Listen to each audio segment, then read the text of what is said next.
Coisas que você não pode sair de 2025 sem saber. Fiz uma listinha de algumas coisas básicas. Se você não sabe nada de maquiagem, fica nesse vídeo que você vai saber um pouquinho mais. E se você já sabe alguma coisa, fica aqui também, porque talvez você aprenda uma coisa nova. Vamos por partes aqui na maquiagem. Primeiramente, uma coisa que foi questão esse ano, aliás, primeiramente, deixa um like no vídeo se você gostar. Se inscreve aqui no canal também, que isso me ajuda muito. Em 2026 vou vir muitos conteúdos de maquiagem, cuidados com a pele, vlogs, enfim. Então já se inscreve aqui e não esquece do like no vídeo, porque isso me ajuda muito. Tá, vamos lá. Coisas que você não pode sair de 2025 sem saber. Como usar uma esponja. Qual é a diferença da aplicação com esponja e a aplicação com pincel? Esse ano a gente teve o lançamento da Karin Blender, que é a esponja da Karin Bakini, que promete que você consiga espalhar a base e tal, corretivo, enfim, sem ter que molhar necessariamente a esponja. Isso trouxe uma questão de que várias pessoas já não molhavam a esponja. Só que se você tá usando uma esponja comum e você não umedece a esponja, é para ela ficar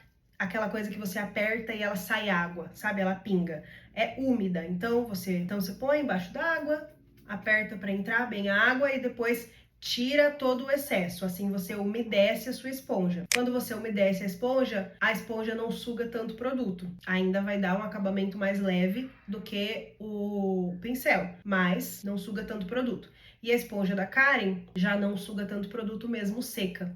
E molhada, ela suga um pouco mais, então é meio que ao contrário, tá? Eu acho que vai ser mais interessante ilustrar essas diferenças usando alguma coisa colorida. Vou usar uma tinta da Color Make azul. Na hora de pegar o produto, a gente já tem algumas diferenças.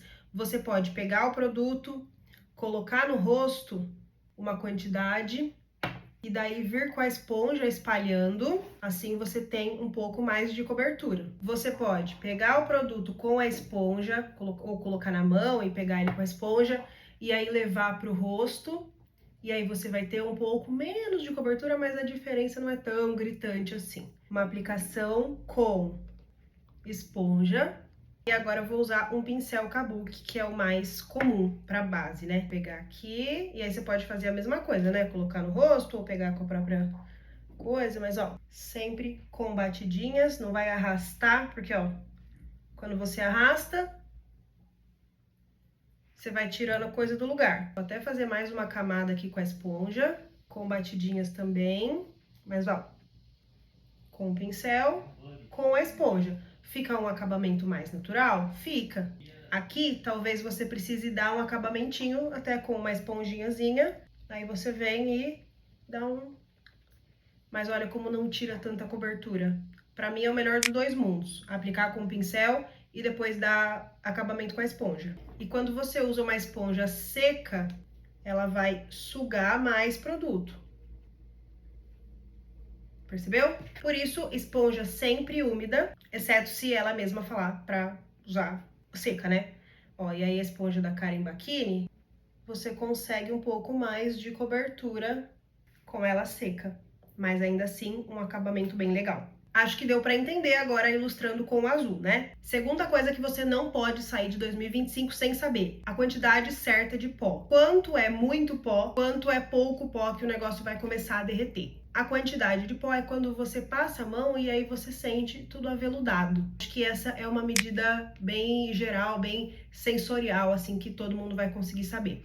Qual é o melhor jeito de aplicar pó? Daí você que sabe. Se você vai usar pó solto, se você vai usar pó compacto, também vai de você. Você pode usar esponjinhas assim, ou você pode usar aquelas menorzinhas, que são parecidas com essa. Pode usar a esponja normal, você pode usar um pincel grande, você pode usar um pincel menor. As possibilidades são infinitas. Eu vou mostrar como eu faço e como eu acho que é o melhor jeito, tá?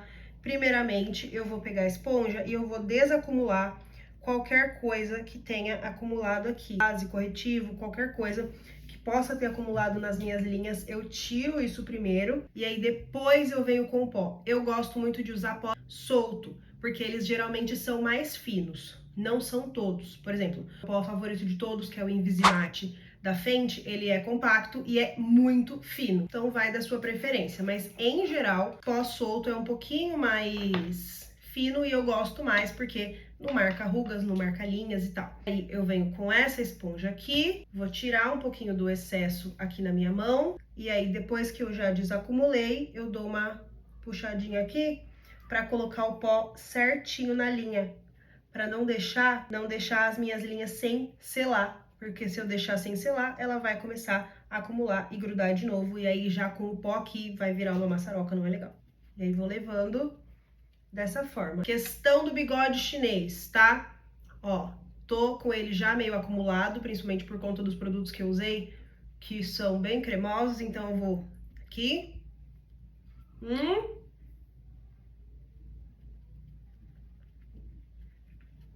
Daí eu consigo selar tudo, deixar a linha já seladinha, e daí fica ótimo. A chance disso aqui acumular tão cedo é menor. Geralmente é um lugar que acumula mesmo, porque é uma musculatura que você usa muito, né?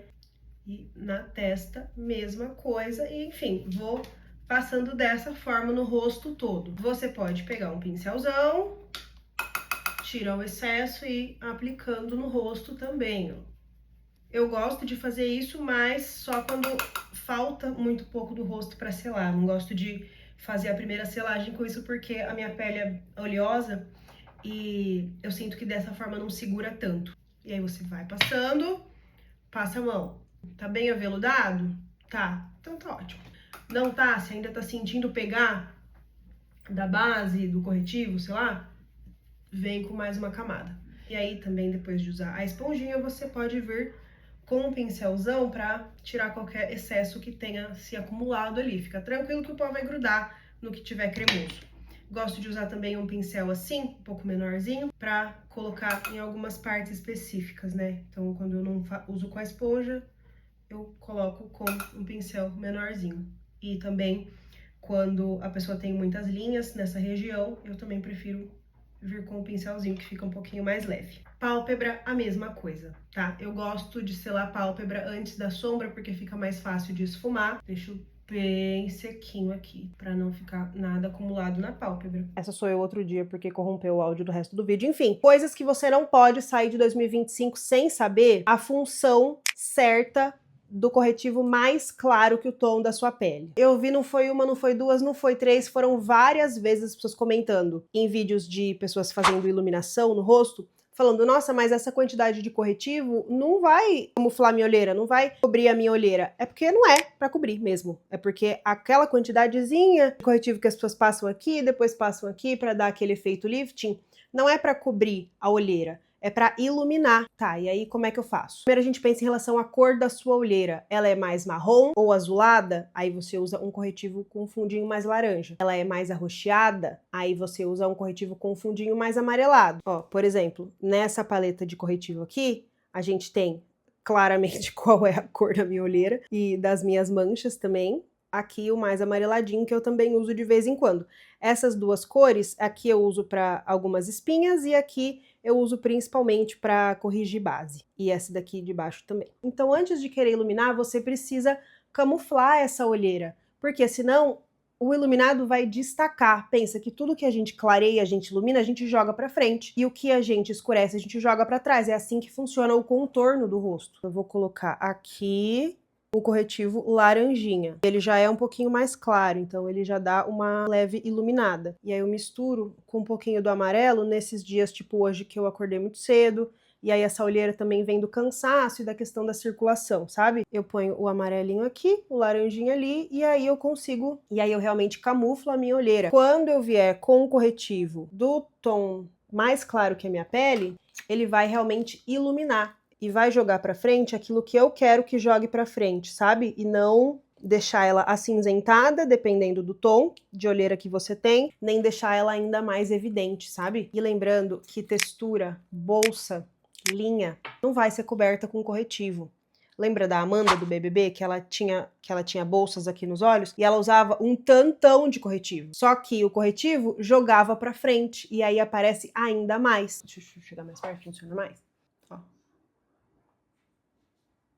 E aí essa etapa de você corrigir o tom da sua olheira, você pode fazer antes da base ou antes do BB Cream. Se você gosta de fazer maquiagem só com corretivo rapidinho, aí você pode usar um corretivo que seja com um tom próximo da sua pele, em relação a claro e escuro, e que tenha um fundinho de cor amarelado ou um fundinho de cor alaranjado, que já vai te ajudar a dar essa camuflada, dar essa disfarçada. Colocando um BB Cream por cima, que tem uma cobertura boa, sempre com batidinhas para não arrastar, a gente já falou isso antes nesse vídeo, aí eu já consigo deixar tudo uniforme, sabe? Aí, agora sim, eu venho com o corretivo mais claro para poder iluminar o que eu quero iluminar. Mais uma coisa que você não pode sair de 2026 sem saber é onde colocar o blush para atingir aquilo que você quer. Vira e mexe, a gente tem trends aí de blushes, coloca aqui, coloca não sei aonde e tal. Aqui uma estratégia não serve para todo mundo. Então vamos tentar englobar algumas aqui, tá? Eu não gosto, aliás, eu detesto aqueles vídeos de esse lado engorda, esse lado emagrece. Não é muito assim que funciona. Tá, né? A questão que é engorda e emagrece é você comer e não gastar. Vamos falar do mais famoso agora, que é o efeito lifting, que é colocar o blush só aqui nesse finalzinho, que ele supostamente emagrece, né? O que que acontece? O blush, ele vai ajudar a devolver as dimensões do rosto que ficam meio chapadas ali com a base e tal. E aí o blush vai ajudar a devolver essas dimensões e aí ele vai trazer volume. Então quando a gente põe o blush aqui e não aqui no centro do rosto, a gente traz esse volume para cá. Isso deixa o rosto mais puxado, entendeu? Essa é uma estratégia. Outra estratégia muito comum é o blush queimadinho de sol, né? Daí ele vem daqui do nariz, vai até aqui e tal. Às vezes as pessoas fazem uma coisa meio insolação, né? Daí também tem que tomar cuidado. Não faz aquela rodinha aqui de blushzinho de boneca, mas leva um pouco para cima, traz aqui pro nariz para deixar esse efeito de queimado de sol. Essa é outra estratégia que vai trazer volume mais para essa parte do rosto. O que que acontece? Isso aqui traz bochecha. Quem tem bochecha? Pessoas jovens têm bochecha. Então isso deixa com o rosto um pouco mais jovem, sabe? Quando a gente coloca só aqui, fica uma coisa mais séria, sabe? Claro que eu tô falando de concepções de forma geral aí dentro da sociedade, enfim, né? Mas o fato é que expressões comunicam, né? Esses elementos tendem a comunicar essas coisas. Mas eu sempre ouvi que se eu colocar o blush aqui, eu vou ficar com a bochecha caída e tal. Se você colocar o blush muito aqui embaixo da bochecha, ele vai trazer esse volume. Aí pode ser que você tenha a sensação de estar mais caído. Daí você coloca um pouco mais aqui em cima, sabe? Mais para baixo a gente traz esse blush, mais o volume a gente vai trazendo para baixo, tá? Por isso, se você quer levantar, blush bem em cimiquinha aqui. E já aproveitando o ensejo, isso vale também para contorno. Se você pega o contorno e traz ele até aqui embaixo, isso vai levantar toda essa parte. Então, você fica com um pouco mais de bochecha. Se você quer só dar uma afinada, só ali, entendeu? Você não traz coisas para o centro do rosto, você não traz esse volume para o centro do rosto, sabe? Tudo levanta, tudo puxa para cima, sabe? Aqui já traz um pouco mais de bochecha, se você traz ele muito aqui embaixo, entendeu? E o queimadinho do nariz vale para contornos de nariz também. Se você tem algo, se você não gosta do seu nariz, não coloque atenção nele, entendeu? Por isso que, mais uma vez, não funciona para todo mundo. Você avalia aquilo que você gosta, aquilo que você acha que funciona para você e aquilo que você se identifica, sabe? E por último, mas não menos importante, coisas que você não pode sair de 2026 sem saber. Eu separei algumas palavras que são faladas em tutoriais de maquiagem, que a gente pode ouvir nesse contexto, para, caso você não saiba, agora você vai estar sabendo. Primeiramente, o que é côncavo? Côncavo é essa linha aqui, ó, onde afunda aqui, ó, tá? O côncavo, ele divide a pálpebra móvel, que é a de baixo, e a pálpebra fixa, que é a de cima. Então, quando a gente fala, passa em toda a pálpebra móvel, sobe acima do côncavo, chegando até a pálpebra fixa. Quando as pessoas falam sobre pálpebra gordinha ou pálpebra caída, é quando a pálpebra fixa cai por cima da pálpebra móvel. E aí, quando você usa sombra só na pálpebra móvel, você abre o olho e esconde toda essa sombra que você fez. Por isso, nesse caso, você precisa subir tudo um pouco para a pálpebra fixa, acima do côncavo na pálpebra fixa. Assim você consegue abrir o olho e as coisas realmente aparecerem, sabe? Tem uma outra palavra que apareceu recentemente no Corrida das Blogueiras e eu achei interessante, foi isso que me deu a ideia de fazer esse vídeo, que é zigomático. Zigomático é esse ossinho aqui, da bochecha, tá? Então, quando a gente faz o contorno, geralmente a gente usa ele aqui abaixo do osso zigomático, blush mais em cima aqui do zigomático. Se você tiver alguma dúvida de alguma coisa que você ouviu, não sabe o que é, não entendeu direito, deixa aqui nos comentários que eu posso te ajudar. Eu acho que foi isso, deu pra ter ali um básico em relação à maquiagem. Se você não sabia nada, agora você está sabendo alguma coisa. Se você já sabia alguma coisa, espero que você tenha aprendido alguma coisa nova, espero que isso tenha te ajudado de alguma forma. Se você gostou, não esquece de deixar um like no vídeo e se inscreve no canal também para mais conteúdos de maquiagem em 2026.